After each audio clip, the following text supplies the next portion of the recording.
मैंने सुबह ही बोला था कि लाल रंग की चड्डी पहननी चाहिए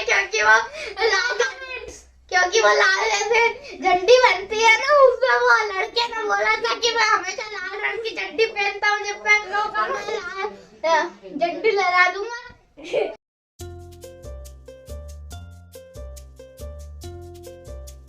हाय गाइस, नहीं मैं बोलूंगा hi guys, welcome back to new vlog. तो गाइस आज की वीडियो में हम हनी को लेने जा रहे हैं और अर्जुन भाई को बुलबुल वाले पापा हो चुका है। पापा अर्जुन भाई बोलने वाले थे लेकिन मैंने बोल दिया। तो गाइस आप सभी का स्वागत है सभ्य सुनील ब्लॉग में। और आज हम जाने वाले हैं हनी को लेने, मतलब संक्रांति आ रही है तो दीदी को लेने जाना है, तो हनी तो साथ में आएगा ही। और दोपहर के बाद जाएंगे क्योंकि पहले ऑफिस जाना है, उसके बाद हम दोपहर के बाद उसे लेने जाएंगे। और कल एक सगाई में जाना है और फिर संक्रांति आ गई है, मतलब तिल के लड्डू वाला त्यौहार। तो बने रहिए और देखते रहिए सब सुनील ब्लॉग। फाइनली हो चुका है ऑफिस जाने का टाइम। और अब ऑफिस मतलब कि जब भी आप पब्लिक प्लेस पे जाएंगे तो आपके लिए ज़रूरी हो चुका है मास्क, क्योंकि ओमिक्रॉन के केस बढ़ते जा रहे हैं। तो अब सीधे पहुंचते हैं ऑफिस। तो मैं ऑफिस तो नहीं पहुंचा था, ऑफिस जाने के पहले ही शिवा मुझे आंसू के ऑफिस में नज़र आ गया। तो वहाँ आंसू से शिवा कुछ सीखने की कोशिश कर रहा था। उसके बाद मेरे पास पापा का कॉल आ गया कि हनी को लेने जाना है, तो मैं वापस घर लौट आया। तो गाइस अभी मैं आपको ऐसी चीजें सुनाऊंगा जिसको सुन के आपको मजा ही आ जाएगा। तो पहली स्टोरी में सुनाता हूँ कि एक बार की बात है, वो जो रेलवे में जो ऐसी झंडी लहराते ना, उसका ये एक लड़का इंटरव्यू में जाता है। मतलब एक इंसान इंटरव्यू में जाता है तो उससे इंटरव्यू वाला पूछता है, अगर रेलवे में पटरी टूट जाए ट्रेन की और अगर कोई ट्रेन आ रही हो तो तुम उसमें क्या करोगे? वो बोलता कि मैं लाल झंडी लहरा दूंगा। तो फिर वो बोलता अगर तुम्हारे पास लाल झंडी नहीं रहेगी तो तुम क्या करोगे? तो वो बोलता है कि मैं हमेशा लाल रंग की चड्डी पहनता हूँ, मैं उसे लहरा दूंगा। फिर वो इंटरव्यू वाला बोलता है अगर रात का समय हो तो फिर वो बोलता है मैं हमेशा रेड और ग्रीन कलर की टॉर्च लेके घूमता हूँ, तो मैं उसे जला दूंगा। तो फिर इंटरव्यू वाला पूछता अगर टॉर्च भी खराब हो गई तो तुम क्या करोगे? तो वो बोलता है कि मैं अपने दोस्त को बुलाऊंगा और बोलूंगा देख ले भाई, देख ले, ऐसा भयंकर एक्सीडेंट कभी देखने को नहीं मिलेगा जिंदगी में। अब दूसरी कहानी। तो एक बार की बात है, एक मौत एक इंसान के घर आती है, बोलती है कि मेरी लिस्ट में आखिरी नाम तुम्हारा ही है, इसलिए तुम अब मेरे साथ चलोगे। तो फिर वो इंसान बोलता है कि तुम थोड़ी देर नाश्ता करके जाओ, फिर अपन चलते हैं। तो वो बोलती है ठीक है चलते हैं। उसके बाद तो फिर वो नाश्ते की प्लेट लाता है और बोलता है कि लो ये जूस पी लो। और उसने जूस में नींद की दवा मिलाई होती है वो इंसान ने। तो फिर वो पीती है, सो जाती है क्योंकि नींद की दवा का असर हो गया था। तो फिर वो इंसान अब लिस्ट में देखता है और अपना नाम ऊपर से हटा के, मतलब जहाँ पे उसका नाम था उधर से हटा के सबसे नीचे लिख देता है। तो फिर मौत उठती है और बोलती है कि मैं तुमसे ये स्वभाव से बहुत खुश हुई हूँ। अब लिस्ट की शुरुआत ऊपर से नहीं नीचे से शुरू होगी। तो वो डर के मारे भाग जाता है। इससे अपन को ये शिक्षा मिलती है कि कभी भी बेईमानी नहीं करनी चाहिए। और अगर आपको ये दोनों स्टोरी अच्छी लगी हो तो कमेंट में बता देना और चैनल को लाइक कर देना, सब्सक्राइब कर देना। अभी मैं जा रहा हूँ हनी को लेने और अभी हम घर से निकले ही हैं। तो सोनू भैया को काम आ गया तो हम ऑफिस भी रुकेंगे अभी थोड़ी देर के लिए, बहुत धूप आ रही है।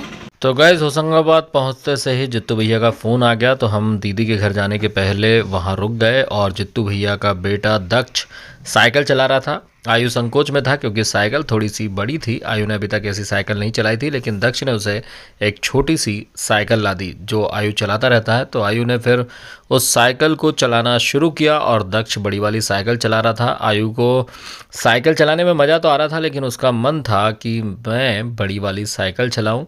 कई बार सोच रहा था, लेकिन बोलने की हिम्मत नहीं पड़ रही थी कि कहीं ऐसा ना हो कि बड़ी साइकिल चलाने के चक्कर में गिर जाऊं।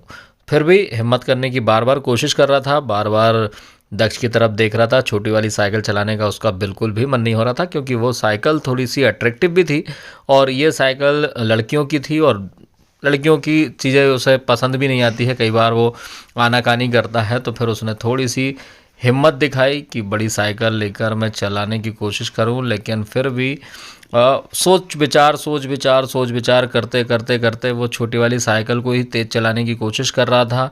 और उसके बाद फिर उसकी हिम्मत थोड़ी सी बढ़ी और उसने एक बार ट्राई किया, थोड़ी सी दूर गया, लेकिन आगे हमारी कार खड़ी थी तो वो वहाँ ले जाने के बाद रुक गया और उसके बाद फिर उसने वापस दक्ष को साइकिल देने लगा कि दक्ष भाई तुम साइकिल ले लो, मैं नहीं चला रहा हूँ। लेकिन उसके बाद भी उसका मन आगे पीछे हो रहा था कि नहीं, एक बार तो मैं साइकिल चलाऊँगा, चाहे कुछ भी हो जाए। कूद रहा था वहाँ की जगह बार बार साइकिल के आगे पीछे, क्योंकि साइकिल उसे काफ़ी पसंद आ रही थी। और फिर उसने दक्ष ने जब के आगे पीछे दौड़ लगा रहा था और फिर उसकी हिम्मत बढ़ी और उसने साइकिल दक्ष से ली कि अब मैं इसे चला कर ही दिखाऊंगा।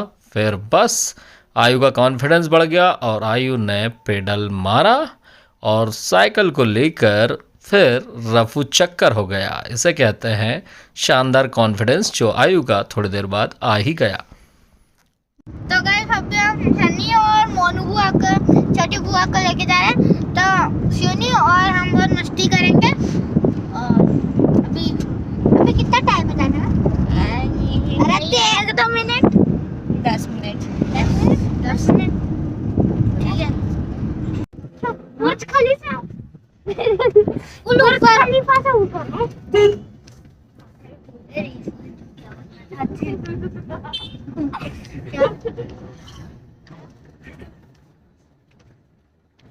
क्या पता है?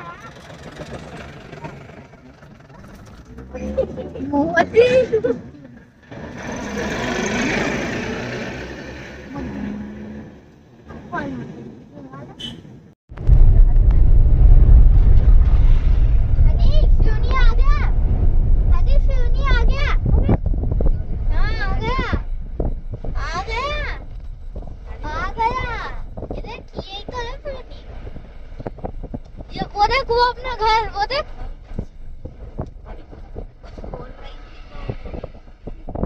देखो समझ नहीं आता वापस।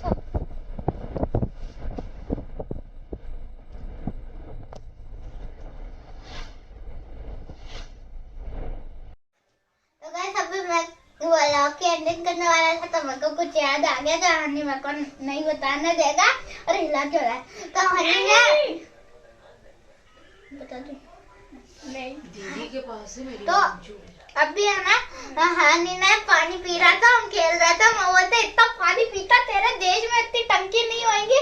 तो फिर वो उसको टसका लगता है और वो उसका पूरा लोअर में पानी में गिरा दिया। इतने बीच में तकिया आके मारा, तकिया लेके। अरे तकिया मेरे हाथ में ही थी, तकिया हाथ में था। यहाँ पे बिग बॉस नहीं चल रहा है। हाँ, तो हनी को वो गिर गया वो पूरा, और फिर हनी ने चड्डी नहीं पहनी, सीधा ये लोअर डूबरा पहन लिया। और मैंने सुबह ही बोला था कि लाल रंग की चड्डी पहननी चाहिए, क्योंकि वो लाल ऐसे झंडी बनती है ना, उसमें वो लड़के ने बोला था कि मैं हमेशा लाल रंग की चड्डी पहनता हूँ, जब मैं लाल झंडी लहरा दूंगा। तो बस इसलिए उसने चड्डी नहीं पहनी। और देखो कितने से मारा। तो अगर आपको अच्छी वीडियो अच्छी लगी तो लाइक करना, चैनल पर नए हो तो सब्सक्राइब करना। Bye bye.